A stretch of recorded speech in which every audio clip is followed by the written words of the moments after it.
Hey, welcome back to Screen Crush. I'm Ryan Airy, and George Clooney is back. Now, The Flash ends with the reveal of this new Batman, and it's George Clooney. I mean, are you serious? What is going on here? I'm Batman. Or is he, though? James Gunn just confirmed that there will be a new and different actor playing Batman in the DCU. So, was Clooney just a fun cameo for The Flash, and what does that mean for Batman? We think we know what's going on. So let's talk about what kind of Batman we're getting in the DCU. So we came up with the ultimate Batman movie, which will be unlike any other Batman we've seen before. And what is the future of Batman in the DCU? Wait, person, I'm confused about the whole Batman thing. Buddy, I think everyone's confused right now. So let's explain the Clooney situation before we talk about the DCU's Batman. Alright, so at the end of The Flash, Barry changes the timeline again, and this is why Ben Affleck's Batman was erased and replaced by George Clooney. You serious? Do you hear it, Doug? No, I hear nothing, and my ears are very strong. No, it's not a sound, it's a feeling.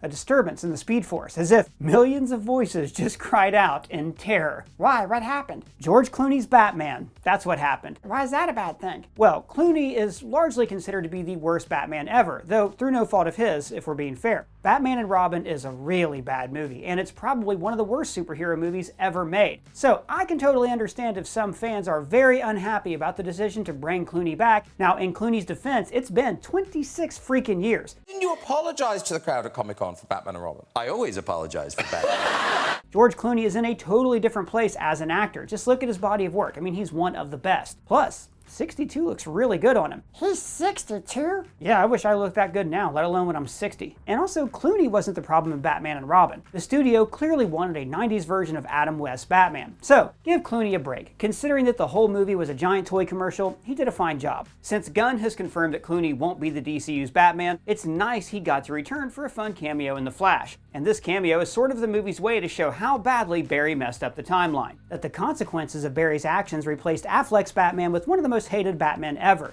Timeline got f***ed up.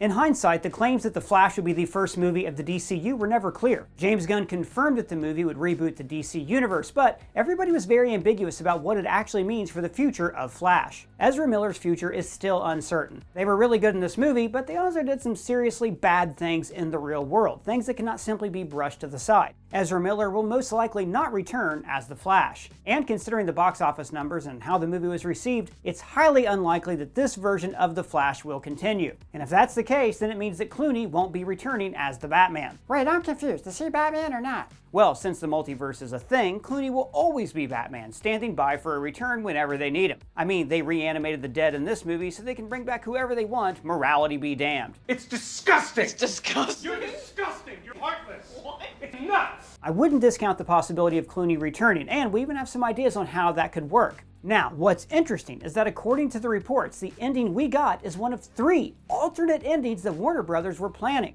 One of these endings included Michael Keaton becoming the DCEU's Batman. There are even set photos that show Keaton's Batman alongside Barry Allen outside the courthouse at the end of the movie. And Supergirl is there as well. Now, this would have meant that after Flash reset the timeline, the Batman and the Supergirl from the other universe would have entered the disjointed continuity of the DCEU. This ending makes sense since Keaton was supposed to appear as Batman in the canceled Batgirl movie. The second ending was going to be mostly the same as the first, but on top of Keaton and Sasha Calle, the ending would have included Henry Cavill as Superman and Gal Gadot as Wonder Woman. However, this ending wasn't even filmed. There was also a scrapped post-credits scene that was going to include Ben Affleck, and apparently Barry's actions sent him into another universe and now he needs saving. In the end, they chose to only use the ending with Clooney, something that might justifiably be turning many fans off. This is fine. I'm okay with the events that are unfolding currently.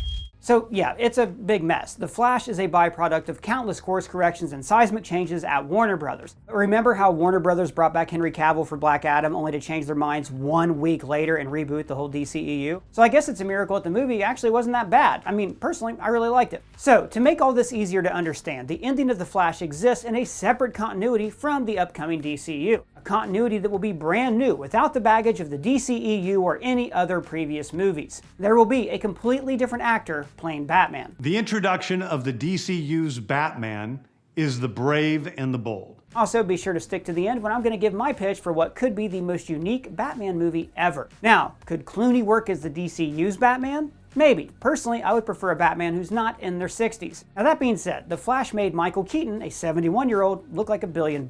I mean, he was kicking ass like he's in an Arkham game. So, if the plan is to keep Clooney as Batman, I'm sure they'll make it work with a bit of cinema magic. And there are multiple versions of Old Man Batman in the comics which could serve as an inspiration for Clooney's Batman. There's the masterful Dark Knight Returns, which frankly has been kind of done to death at this point. Both Batman v Superman and Dark Knight Rises are loose adaptations of that iconic story. Then there's Batman Beyond, which explored a retired Bruce Wayne who's mentoring a new and younger Batman in the distant future. And we really need to see this story happen on the big screen, sooner rather than later. And this is a great way to bring Clooney back. As well as Kingdom Come. In that story, Batman lives in his Batcave and uses an army of bat robots as crime-fighting drones. His body is broken, so he has to use this robotic exoskeleton suit. But for the DCU, Gunn will probably aim for someone a bit younger. I would guess an actor in their 40s or 50s to differentiate them from Pattinson's version, who is a younger Batman. And this is the perfect time for John Hamm to be an older Batman. Guys, this needs to happen.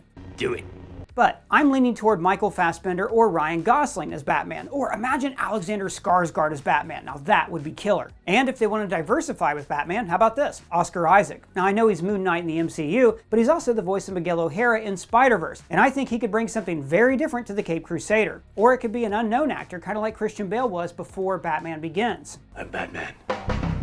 Fan casting aside, I'm talking about an established Batman who has been fighting crime for about 20 years. A Batman who's already been through a few Robins and has a rich history to be explored in the upcoming Brave and the Bold. Also, a Batman who can stick around for like the next decade of the DCU. Beyond that, I want to see the evolution of Batman. Matt Reeves' Batman is the world's greatest detective. He deals with the criminal underworld of Gotham. The DCU's Batman should deal with bigger threats like aliens. Basically, the Batman I want to see in the DCU is the Batman from the animated Justice League series. That's the ultimate Batman for me. I mean, seriously, that show should be the blueprint for the DCU. Since we don't know anything else about this new Batman, let's start with the title of the DCU's Batman movie. The Brave and the Bold title is very significant because of the comics and the animated show. The comic series was initially an anthology of team-ups with different heroes, such as the Flash and Green Lantern. Brave and the Bold issue 28 is probably one of the most important comics in DC history since it was the first ever appearance of the Justice League. Starting with issue 59, Batman became the title character of the Brave and the Bold, and most of the stories focused on Batman's team-ups with other heroes. Now, on top of the comics, many fans know Brave and the Bold thanks to the really fun and criminally underrated animated series with the same title. Compared to other Batman shows, the show is far lighter and more kid-friendly. All Batman cartoons are for kids though, no? Dude, did you actually watch Batman the Animated Series? That is not a show made for kids. Rest well, my love. The monster who took you from me will soon learn that revenge is a dish best served cold. So, the title might confirm that the DCU's Batman will be much lighter and have a more comedic tone. Now, this would be a nice contrast to Matt Reeves' Batman films, as those are very dark and very gritty. I like my Batman dark and serious, but it would be refreshing to see something a bit different. But James Gunn has actually confirmed that the movie will be based on Grant Morrison's Batman run. Damian Wayne is my favorite Robin. He's a little assassin who Batman tries to get in line, and so this is the story of the two of them. And the main thing about this story was the introduction of Damian Wayne. He is Bruce Wayne's biological son, and he became Robin. You are the father! So this marks the first time we will see the Boy Wonder in a film in over 26 years. So if Batman's the father, who's the mom? Good question, and this is where things get real interesting. Damian's mother is Talia. She is the daughter of Ra's al Ghul. Ra's al Ghul has always been one of my favorite Batman villains. Unlike most Batman villains, Ra's isn't a criminal based in Gotham. He's the leader of the League of Assassins, a secret organization working all around the world. He's more of a Bond villain. And thanks to the magical healing waters of the Lazarus Pit, he's been around for more than 600 years. In a way, he's this dark mirror image of Batman, somebody who wants to make the world a better place and believes that no one else can do it except for him. And he might have achieved this goal if only he wasn't a genocidal maniac. Ra's motivation is to save humanity from itself, but for him, it means killing most of the world's population so he can build a new utopia with an enlightened human race, shepherded, of course, by him. Come with me. We will wipe this world clean. You're wrong, Raish. You become what you've always fought against. And I will stop you. Ra's sees Bruce as his successor. The only thing that stands in the way of achieving that is Bruce's no-killing rule. Also, Ra's figured out that Batman is Bruce Wayne thanks to his high IQ. Because I took that test and somebody gets a 158. Well, They know a few things. They have this whole Sherlock Holmes and Moriarty thing going. Now what makes this rivalry more complicated is Batman is in love with Raz's daughter. Catwoman might be Batman's soulmate, but Talia is his toxic ex-girlfriend that he can never get over. In Batman and Son, it's revealed that Damian was born after their affair, but Damian's existence was kept a secret. Raz trained Damian as an assassin since birth, and Damian doesn't share his dad's no-killing rule. Also, Damian is kind of a brat, but he's also pretty cool. I'm your father, Damian, not your jailer. A biological accident doesn't make you my father, and it sure as hell doesn't make me your son. Bruce eventually discovers Damian after Talia sends him to live with his dad. But this was all part of Talia's plan. She used her own son as a pawn to achieve her evil plans to create an army of men-bats. Once Bruce meets his son, he tries to teach him to be a better person and to save him from the All-Ghul's brainwashing. So it's basically like Vader and Luke, but in reverse. Fatherhood is a side that we have never seen in Batman before. He's mostly a lone wolf in all of his movies, except the Schumacher films where he teams up with Robin. But Robin is not a child in those movies, which makes it a little suspicious that a billionaire adopts an adult male and then lets him live in his big mansion. It's not creepy at all. Gunn also confirmed that Brave and the Bold will be the beginning of the Bat family in the DCU. Wait, Batman has more kids? What is this, a Fast and Furious movie now? No. Damon is his only biological son. The Bat family are all the other Robins, Batgirl, Huntress, and all the other characters in the Batman mythos. And this news makes me so happy because it's a completely unexplored corner of Batman stories, and the Bat family offers so much potential for the next 10 years of the DCU. Particularly everyone's fan favorite, Dick Grayson, who was the first Robin. Since the DCU is introducing Damian as the new Robin, it means that Dick has already become Nightwing by this point. That's the persona that he took over after he stopped being Robin. So there's a lot of stories there, especially once Dick and Damian cross paths, since Dick was the first Robin and Bruce's surrogate son. I'm the eldest boy! Also, I really hope the DCU will give us the Red Hood, aka Jason Todd. He was the second Robin, and the Joker killed him, and then he came back as the Red Hood, the single most badass anti-hero in DC Comics. As well as all the other members of the Bat family, like Batgirl, Tim Drake, and many others. Alright, so now let's talk about how these stories could be adapted for the DCU's Brave and the Bold. Now while the movie's going to be lighter, I would start really dark. I want to see a Batman who's in a really low place. Being Batman is the only thing left in his life. His never-ending mission, an unwinnable war, is his one and only purpose. The Robins and Batgirl have moved on, no longer able to deal with the impossible demands of his mission and his rules. He long ago accepted that he won't die a pleasant death from old age. No, he knows for a fact that his death will be bloody and violent. And it'll probably be some punk who gets a lucky shot on some long and sleepless night. And just as Batman plunges into this depressing rock bottom, this is when he meets his son. And that's so interesting because he took in Dick Grayson when he was a boy after losing his parents. Bruce helped him deal with his loss and trauma, something that Bruce could never do for himself. Robin was the bright, shining light that contrasted Batman's darkness. And he was a good mentor to the other Robins as well. Robin needed to help bring the men who murdered his family to justice. So he could turn out like you? So that he wouldn't.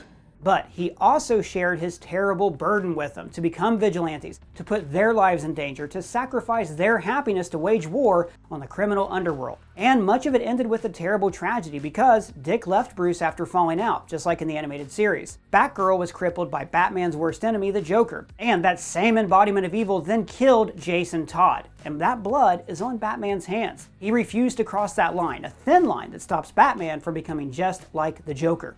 But if I do that, if I allow myself to go down into that place, I'll never come back. So now, all of a sudden, Bruce is supposed to take care of this child, a boy that he never even knew about. And to make it worse, the kid is a killer. He doesn't care about Batman's rules. It's easier my way. It has nothing to do with easy. It's about doing what's right because it's right, and that's the only reason you need. His mother and grandfather made him believe that he is a better version of Batman. So Damian's existence is the spark that ignites a new fire in Bruce's life. The conflict of the movie is whether Batman will be able to save his son from that same darkness that consumed him for his entire life. Or will he create his own worst nightmare? I was being groomed to lead humanity, like my grandfather. By killing. If that's what it took. How do you hope to lead humanity when you've never been a part of it? So wait, person, you said this movie isn't going to be so dark. What you said just sounds darker than the Snyder Cut, the black and white version. Yeah, I probably got carried away there. I just love Batman and he shines the most in the dark. So my idea might be kind of bleak, but it's still Batman. I mean, did you ever watch Up? There are many ways to approach a lighter tone, but take it too far and you end up with another Batman and Robin. 7 million. Never leave the cave without it. Also, I think that Brave and the Bold needs to take Batman out of Gotham, and even out of the States. I want it to be a globe-spanning movie, like Mission Impossible, a father and son adventure that takes them to far-off countries. I want to see Batman in unique and exotic places that will feel different from any other Bat movie. And this will also help differentiate the DCU Batman even further from the Batman. What do you think about Clooney's return? Do you think he's the new Batman or not? And who would you cast as the DCU's Batman? Let me know in the comments below or at me on Twitter. And if it's your first time here, please subscribe, smash that bell for alerts. For Screen Crush, I'm Ryan Airy.